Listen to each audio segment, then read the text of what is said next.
December ആയതോടെ Christmas വിപണി സജീവമായി. വിവിധ മോഡലുകളിലും നിറങ്ങളിലുമുള്ള വലിയ നക്ഷത്രങ്ങളും LED ബൾബുകളും കൊണ്ട് ഫുട്പാത്തുകൾ ഉണർന്നു. 40 മുതൽ 2000 രൂപ വരെയുള്ള അലങ്കാര വസ്തുക്കളാണ് വ്യാപാര സ്ഥാപനങ്ങളിൽ ഇടം തേടിയിട്ടുള്ളത്.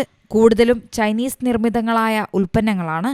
ഇതിനു പുറമെ ക്രിസ്മസ് ട്രീയും, അതും പല മോഡലുകളിലും പല സൈസിലുമാണ് എത്തിയിട്ടുള്ളത്. കുട്ടികളെയും മുതിർന്നവരെയും ഒരുപോലെ തൃപ്തിപ്പെടുത്തുന്ന തരത്തിലാണ് വിപണി ഇത്തവണ ഒരുങ്ങിയിരിക്കുന്നത്. നഗരപ്രദേശങ്ങളിൽ ക്രിസ്മസ് പാക്കേജ് ആണെങ്കിൽ ഗ്രാമങ്ങളിൽ ഓരോന്നും തരം തിരിച്ചാണ് ഉൽപ്പന്നങ്ങൾ ലഭിക്കുക. സന്ധ്യയായാൽ വിൽപ്പന കേന്ദ്രങ്ങളിൽ വിവിധ തരത്തിലും നിറത്തിലുമുള്ള ലൈറ്റുകൾ മിഴി തുറക്കും. ഇത് കൂടുതൽ പേരെ ആകർഷിക്കുന്നു. കച്ചവടം ഉഷാറാക്കാനുള്ള ശ്രമത്തിലാണ് വ്യാപാരികൾ.